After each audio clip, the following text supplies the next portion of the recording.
Hey, what's up, Explora? It's Hakim Bellamy, and this is my son, Caleb, and he's going to give us some perspective on, camera perspective on the reading of Samuel's Story.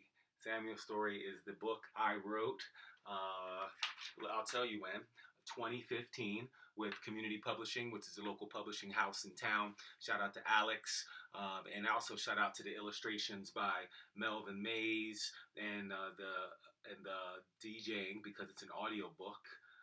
So there's music actually that you can find, and I'll send that information along to Explora so they can share it, and you can listen to DJ Flo Fader, who laid a dope soundtrack to the story of Samuel as he kind of goes through his little world. So three African American men partnered on a children's book.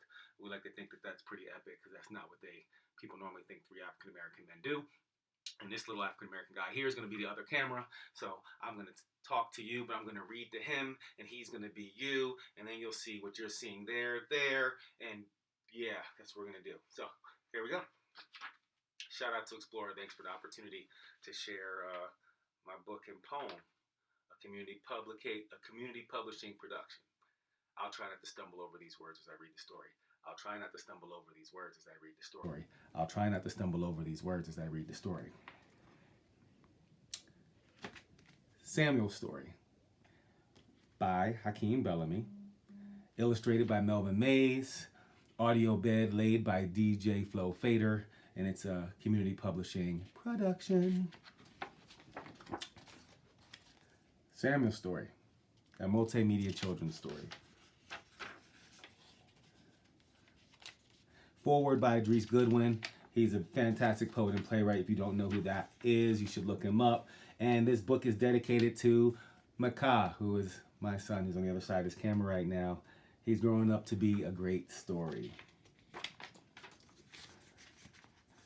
Yesterday, Samuel decided to kick himself out of school. As you can imagine, the teachers were upset. The problem is the teachers were upset before he left. His classmates were too. Let me explain.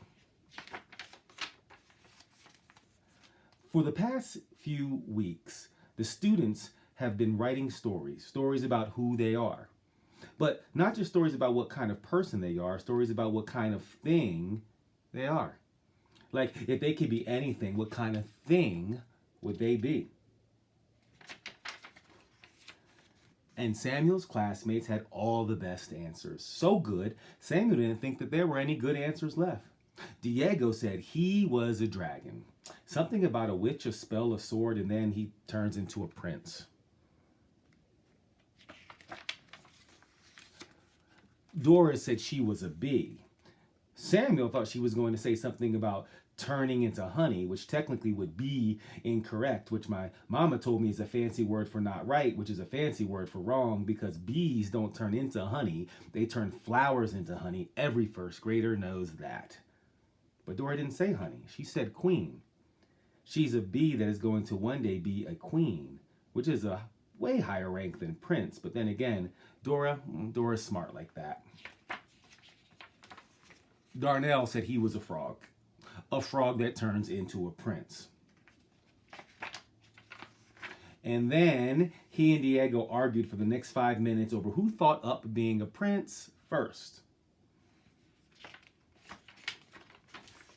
And then there was Samuel, who didn't know a thing about what thing he'd be.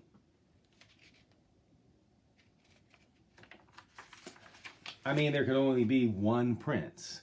Diego and Darnell were already thumb wrestling over that. And Dora, she was just smart like that. So Samuel got up in the middle of the class yesterday and left. Kicked himself out of school. He walked down the street to the park.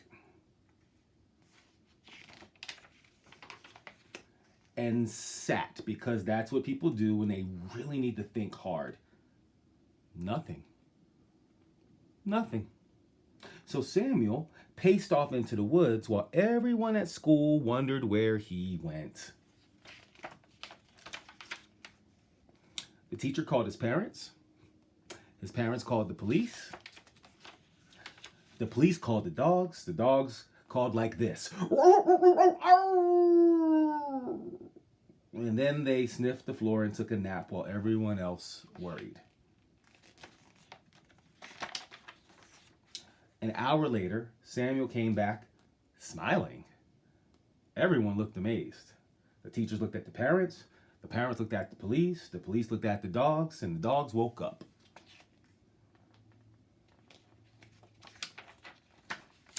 Samuel spoke.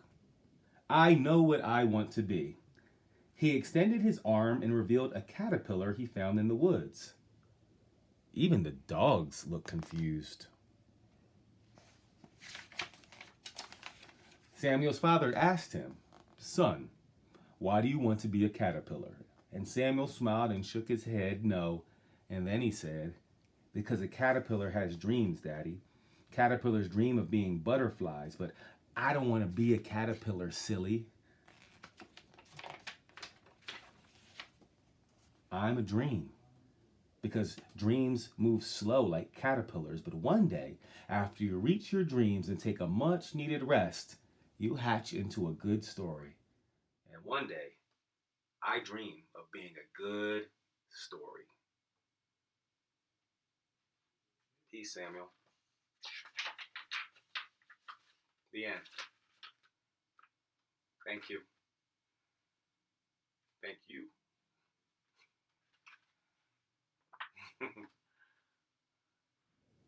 Thank you.